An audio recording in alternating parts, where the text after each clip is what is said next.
Look, every black woman knows the drill. There's a mental checklist that goes off whenever a siren flashes behind you. You slow down, you turn on your dome light, you put your hands on the wheel at 10 and 2. It's a script we all memorize, a survival guide for existing in certain spaces. But this Saturday, driving my father's classic '69 Charger RT, the script felt different. It felt like freedom. That car, my car, it's painted in this deep midnight blue.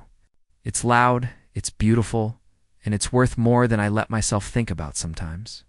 It was Dad's pride and joy, Judge Arthur Vance's legacy, now mine. And I was rushing. Not to a party, but back to an emergency session at the state Supreme Court. We were voting on something huge, something that could change policing for my entire state. The irony, it was about to slap me across the face with a leather glove. I'd just pulled into the Pavilions Mall, the fancy side, the looks district, when I saw him. Officer Jake Riley. He didn't just walk up to my car, he stalked it.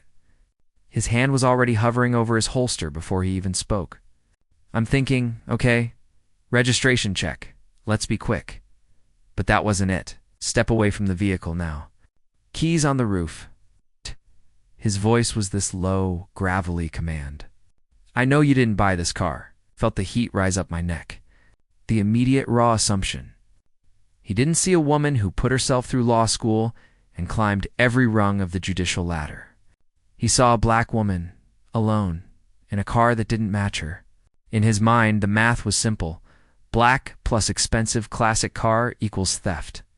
It was public humiliation. Right there, under the bright California sun, I slowly put my hands up. People were stopping. Phones were already coming out. Place your hands on the hood, Riley barked. This vehicle matches a stolen car report? Matches? Based on what? The color.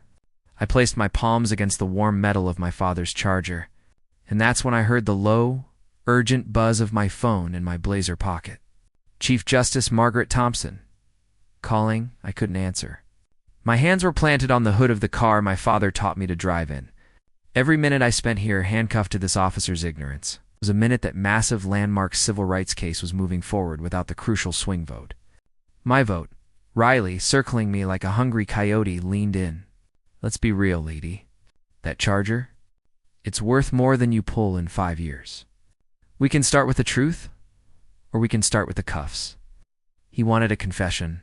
Right there in front of the LA public, and suddenly, a young woman, maybe a college student, was 20 feet away, phone steady, live streaming the entire thing.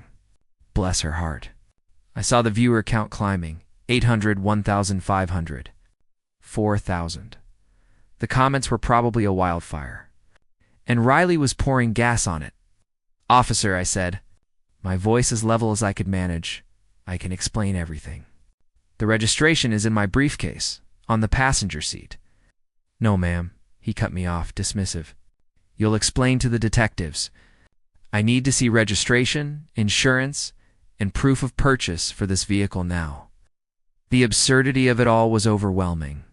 He was demanding documentation but refusing to allow me the movement to retrieve it. It was a classic entrapment strategy. Then I saw her. An older black woman, Ms. Lena Brooks, pushing through the onlookers. I knew that face. She used to work the clerk's office at the Central Courthouse for decades. She tried to step forward, officer. That's not step back, ma'am, Riley warned, without even looking at her. This is police business. The system, shutting down help. The script demands you be alone. My phone buzzed again. Chief Justice Thompson. Now I was really calculating. 10 minutes until my absence becomes a crisis. I wanted to end it. I wanted to reach through the window, grab the briefcase, and flash the state seal. But my judicial training, my experience, told me that any sudden move, any reaching would be used against me. It would be written up in his report as aggressive movement, as non-compliant. So I waited. Hands on the hood, the power hidden in plain sight, the sirens finally cut through the shopping buzz. To patrol cars. Sergeant Miller, a 20-year veteran, emerged. I thought, okay, Miller will see this for what it is. He's reasonable. What have we got, Riley? Miller asked, looking from the pristine Charger to my simple Blazer. Possible vehicle theft? Sarge, subject claims the car belonged to her father, but is non-compliant and can't provide documentation. Riley puffed his chest out. Non-compliant. There it was. The lie that justifies the force. Ma'am, Miller said, more reasonable. We need you to step away while we investigate. The live stream hit 20,000 viewers. Comments were flying. Hashtag racial profiling. Hashtag justice for Judge Vance. Wait, Judge Vance. People were recognizing me now. Officers, I understand your concern, I said, projecting the authority I use on the bench every day. But I need to make a call. The documents are in my briefcase. In the back seat? I'll retrieve them for evidence, Riley snapped. And that's when my judicial switch flipped fully on. That briefcase contains confidential legal documents, I shot back, my voice sharp. You cannot search my personal effects without a warrant or probable cause.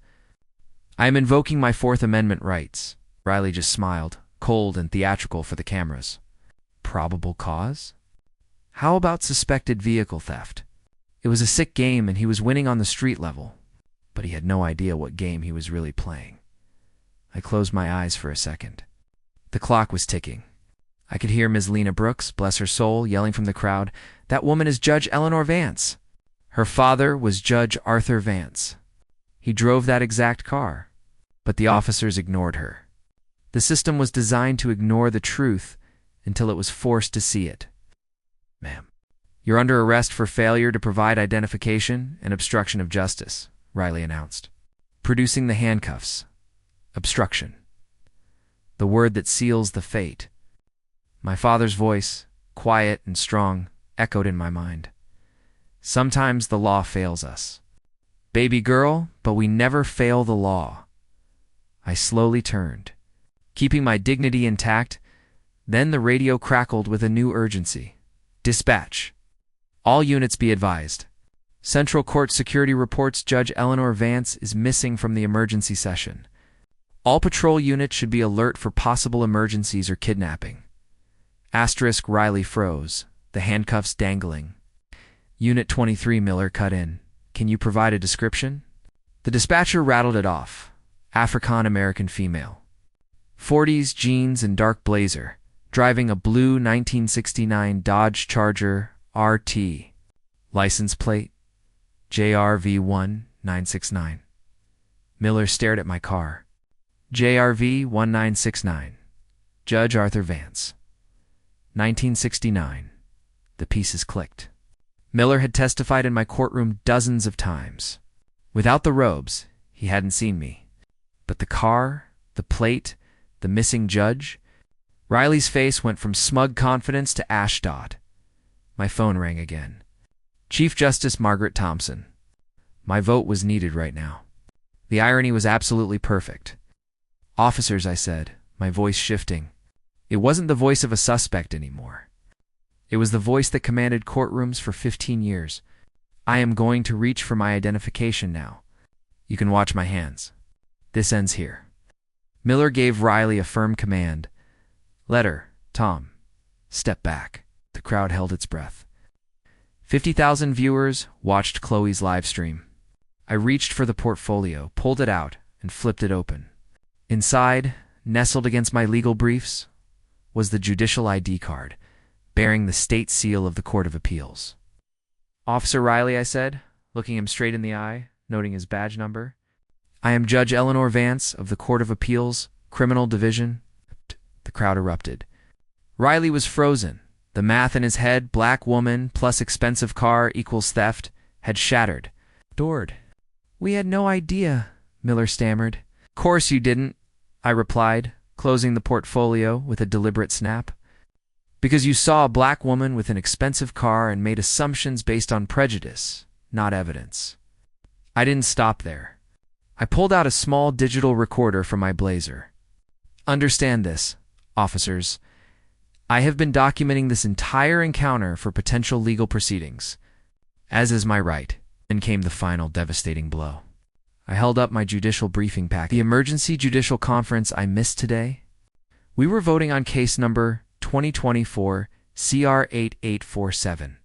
I paused, letting the name sink in.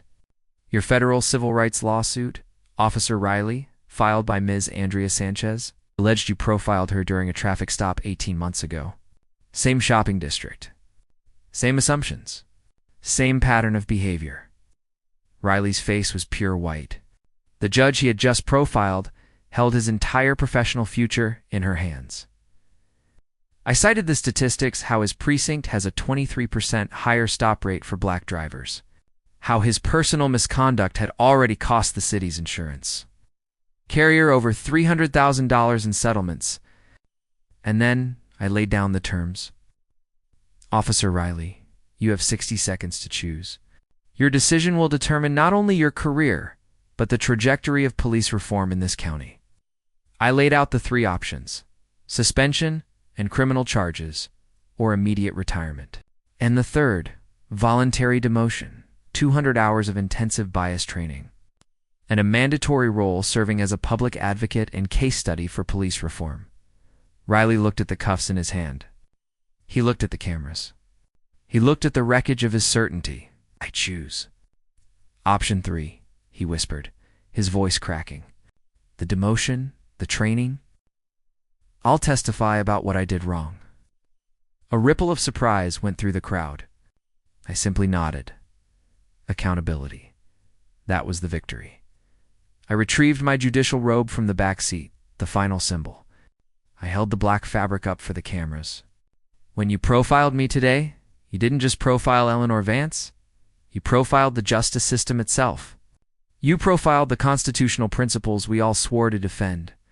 I took the call from the Chief Justice and cast my crucial vote.